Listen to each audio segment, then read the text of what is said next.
Welcome back, War Room fans. Okay, we're going to talk about Phase 4 combat, or technically combat operations. Now, as you can see, I have the battle board, and this battle board is the official out-of-the-box way that we're going to do combat. There is the quick battle system that you can use. I've made a video on that showing you how the quick battle system works. I'm not going to go over that in this video. We're just going by the rules. So here's our battle board.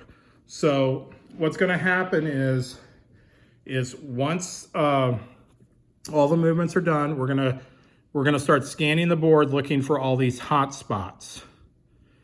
And there is a chart here over here that everybody will have, and this goes through all the sequences. I'll say though, with combat, once you do it once or twice, you won't need that chart because it's a really simple combat system when it comes to phases. Now, the first one is basically here's how we do it in our groups. So before we start pulling units off, what we try to do is, let's say there's a hot spot here, like I said, because there's an allied fighter out here in the Balkans, and he's going to attack this convoy. Well, this is a simple combat, doesn't require the battle board. So we try to resolve all the simple things, like, okay, the allied fighter is coming in, he gets to roll a die, he rolls the die to determine what he hit. This, once again, you can just resolve these very simply and move on. Same thing with, let's say there is an invasion. Let's say like the Allies come in and invade French Morocco and there's no Germans. Remember, that's where we have the garrison forces. So we look around because there'll be a hot spot here, some Allied units. Go, okay, here's a garrison, roll 2 dice, see if we kill anything. And, you know, they're going to take it. And, well, most likely 99% of the time they're going to take it. But these are easy. You can just go across the entire board and just get rid of all the things that just require 1 or 2 die rolls, that don't require the battle board, and that will help speed up the combats, or the combat phase. Now, the other thing I'd like to say about this is by the rule book, it's you pick up one hot spot and you move it over to the battle board, which I'll show you here in a second. But if you're playing the global game and you have 6 guys at the table, what I have found is that because everybody is going to have 2 of these boards, so the European player, well, we'll say the German player will be on one side wherever you guys are doing the battle board, the Japanese player will be on the other side, and then the Allied players will be bouncing back and forth between the German and the Japanese. Try to resolve, it speeds everything up because you have 2 battle boards, and so we're resolving European combat while we're resolving the Pacific combats at the same time. So you're running simultaneous battles on each side of the board, or however you're doing it. It really speeds it up. Now, do you have to do that? Of course not. I mean, if everybody wants to really, you know, if everybody's really involved in it and wants to watch each of the combats, well, sure, you can play them out one at a time and do it. But just remember, it's going to add time to the game if you're only resolving one at a time. Now, the other thing about this game is there's going to be some turns where it goes really quick because we only have like 4 land battles on the entire map. We'll get those resolved really quick. But you're going to have some turns where, you know, we have literally 15 hotspot markers. You know, like we have a big turn where Germany says, we're bringing it, man. And so we got a hotspot here, hotspot here, hotspot here. They're bombing here. They're coming in, you know, they're coming in out of Scandinavia up here. We got some convoy attacks going on out in the Atlantic. We got naval, you know, so you can look around and go, holy cow, we got like 9 combats. Well, you know, we got 9 combats. So you just pick up one and go, okay. So let's just say in the example, this was the combat. So we go, okay, let's resolve it. And it doesn't really matter, you know, resolving the combats, because the combats aren't Nothing's going to happen in a combat that can affect another combat. So it really doesn't matter what order you pick them up in. It's just up to your groups. Okay. Let's just bring in the 15th so we can keep this. So this is just your typical land battle. So we pulled it off the Ukraine. Now, how you do this is we have our air units up here, and then we have our ground units down here. So you just place your air commands, and then you depends on how you want to do it. You can keep them stacked, but you know, you flip your guys out, fan them out, so everybody can see. And then the Germans are going to come down here. You know, we got 2 tanks, we got 2 artillery, and infantry.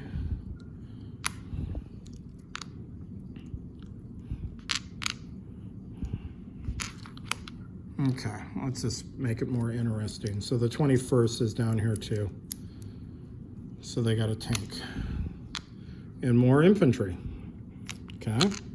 So now that we got our units kind of lined up, or they're in their appropriate areas, now how it works is whoever goes, it goes by turn order, 1 to 7. So let's keep it real simple. Germany went first in the turn order, and Russia went last in the turn order. So because Germany went first in the turn order, they're going to have to set up their units on the board first. So what you're going to do as Germany is your aircraft, you can set them up in air attack or ground attack. And this number here in white, this is your anti-air, and this is your ground factors, okay? So we'll just say, well, the Russian has 2 airplanes. I really want to try to kill them. So you're going to put your fighters in anti-air. Then you're down here on the ground. You'll notice here tanks they have a 1 anti-air if they're on defensive, and they get an extra hit. Well, I really want to kill those air units, so I'm going to put them in defensive. So you put your guys up here. Once again, I want to kill this plane, so you put your guys in anti-air.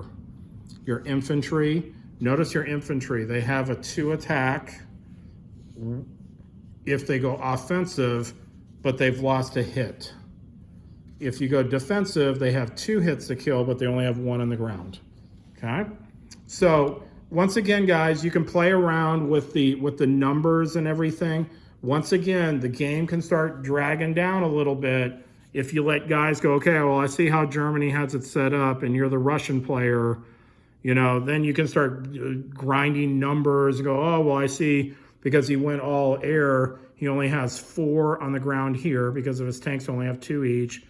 The artillery only have 1 each, so he's got 4, he's got 6, and then my 1 infantry, he's got 7 on the ground. So some guys will start, so the Germans are going to get 7 combat dice.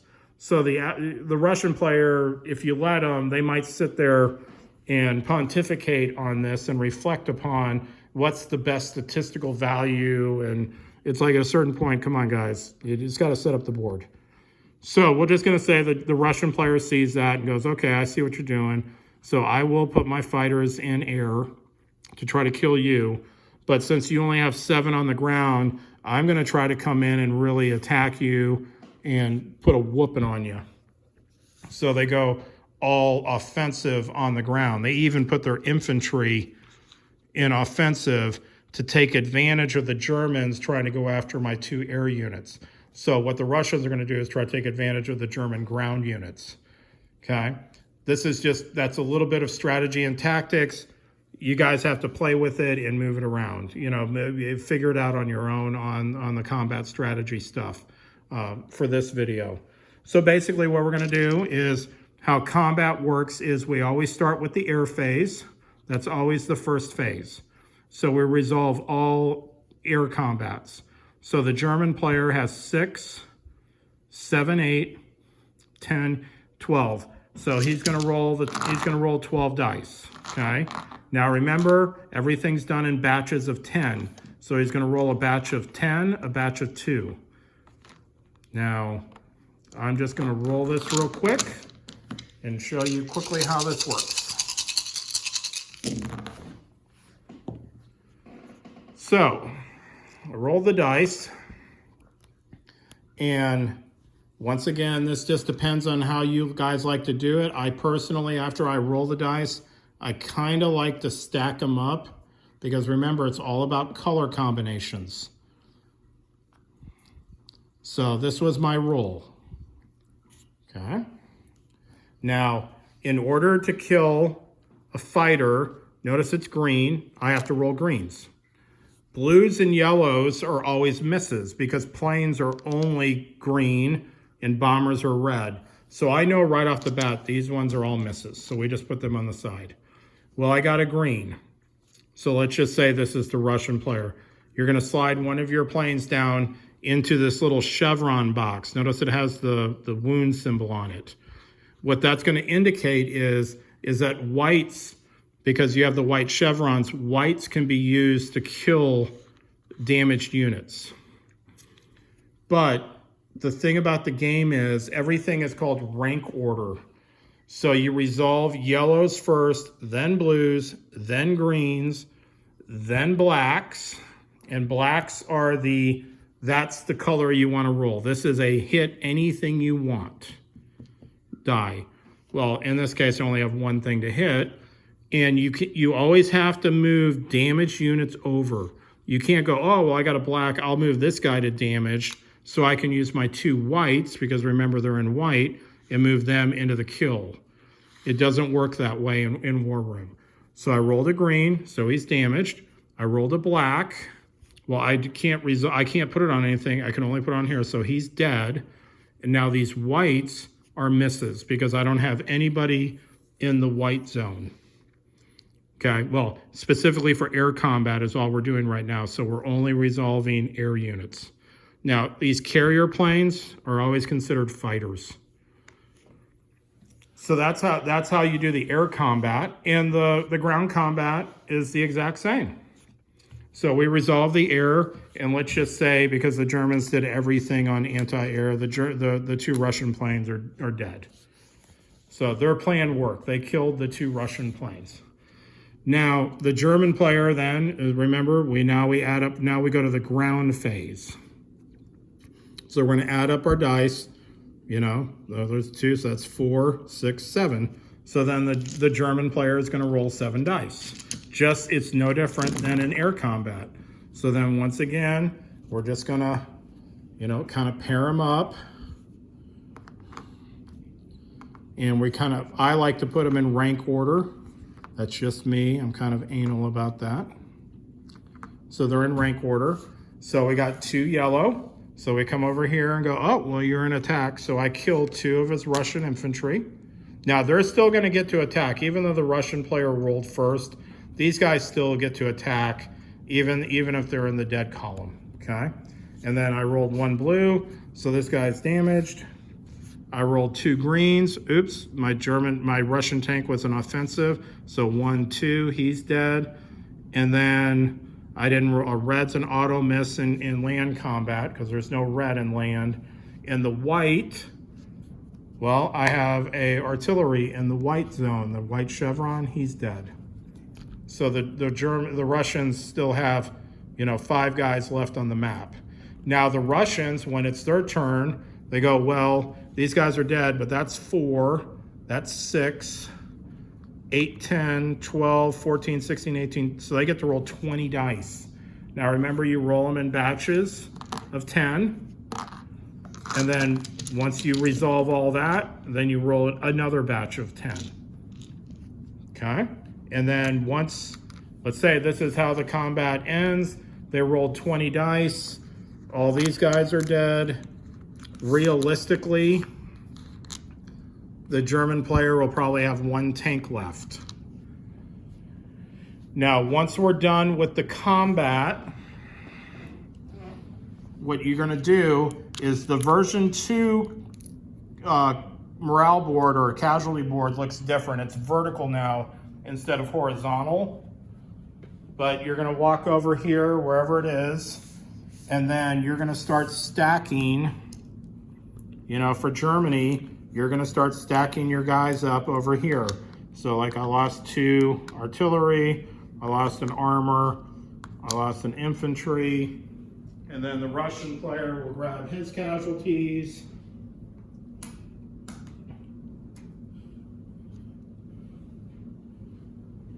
So like the German player also lost a plane in this example, and then the Russian player lost 2 planes, tank,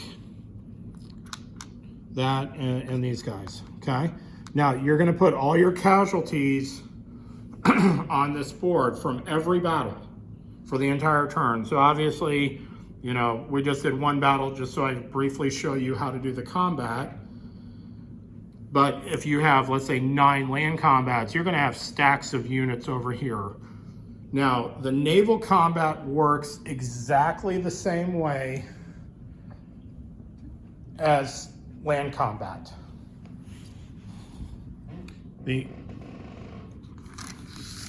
So what you're gonna do for naval combat is, you're just gonna flip your board like so. And now it's the exact same thing. Anti-air, surface. You can notice the different stances. Now the capital ships, the reds and the greens, they all have 3 hits regardless of stance. And now notice the cruiser. There's a special, the naval has 2 special rules, the subs and the cruisers. The cruisers, if you put them in escort mode, notice, see how it's white all around and it has all these various colors? Any cruiser that survives, so if, let's say I have a cruiser, you know, sitting here, regardless if it's here or here, it's considered survived.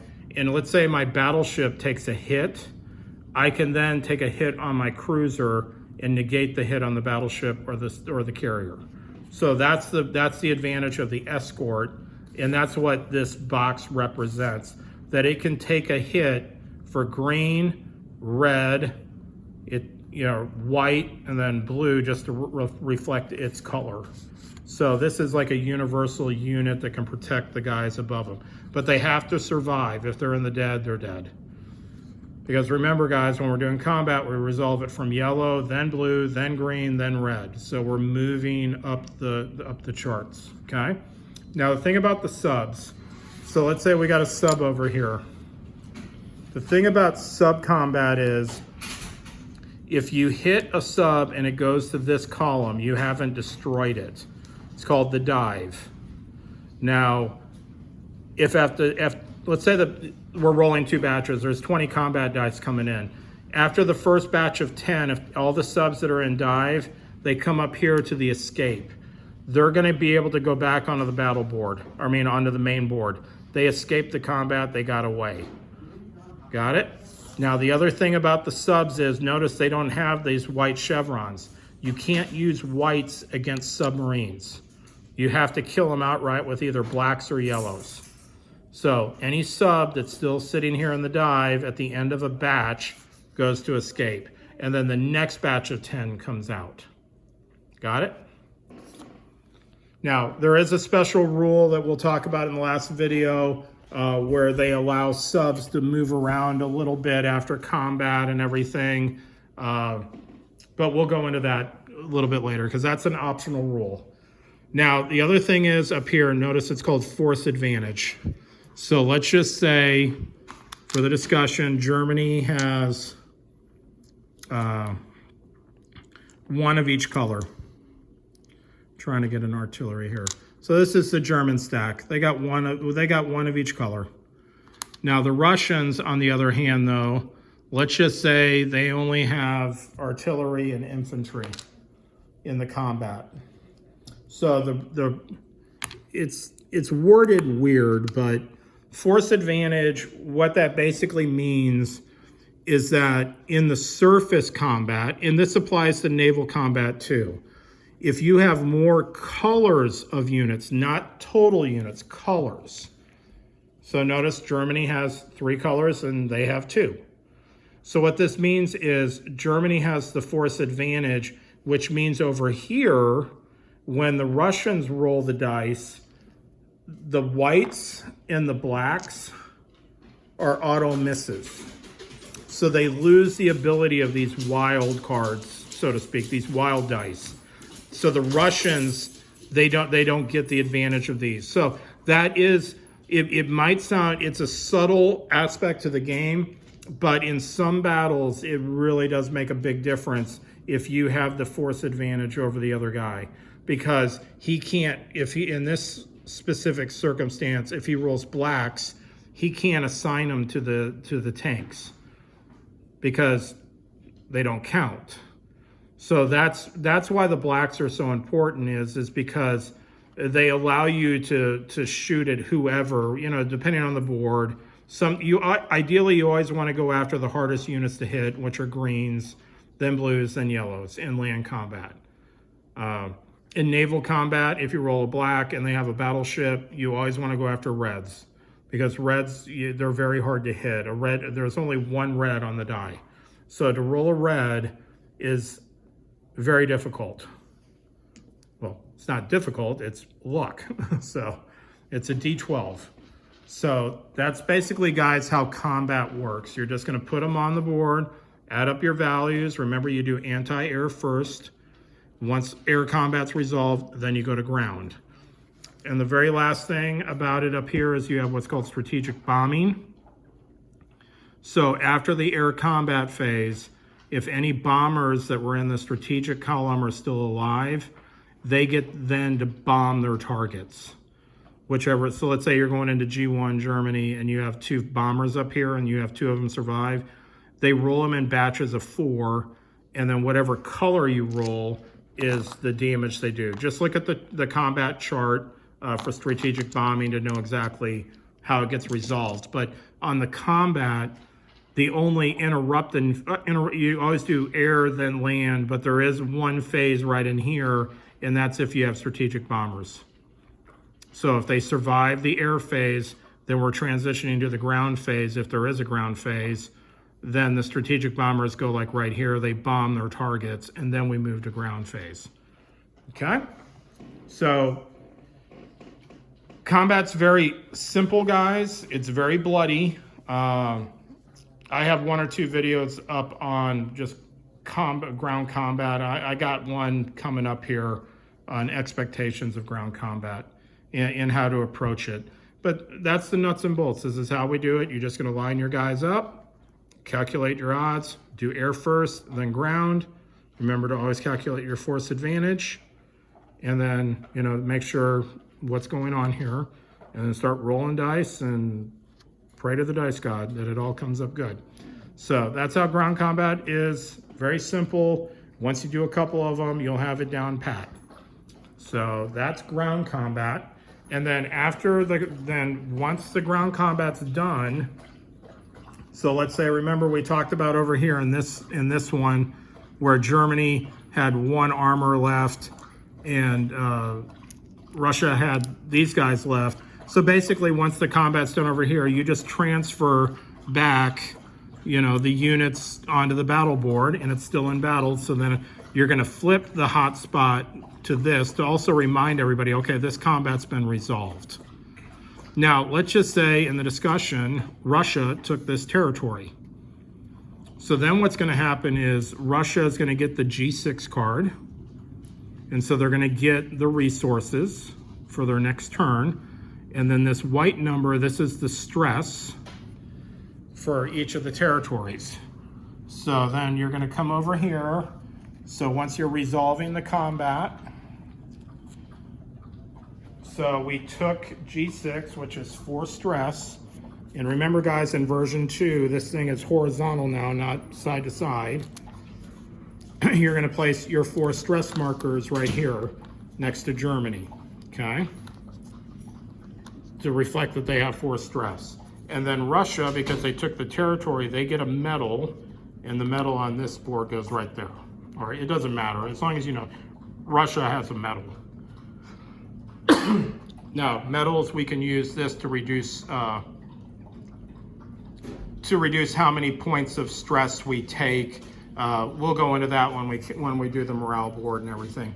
But it's always nice to have medals to reduce how much stress you're taking, okay? So then the last step would be place your little Russian rondel there just to remind everybody that Russia now controls G6. And that's how you resolve the combat. And then you're going to do this for each individual combat. You're just going to start going around the board And resolving each combat, using your battle board, putting your casualties over here. If territories were taken, remember you use the stress value, you know, the white numbers here.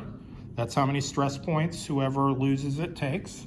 You're gonna put your stress counters here, and if the territory is conquered, then the territory who took it gets a medal. Okay? And so you're gonna resolve that all the way around the board on every single combat. Now, once again, this phase, you know, might take 20 minutes, 30 minutes, depending on how many combats you have, how experienced everybody is. Are you running 2 battle boards? And then that's it. So that's how you do combat operations. That was phase 4. Now we're gonna go to phase 5.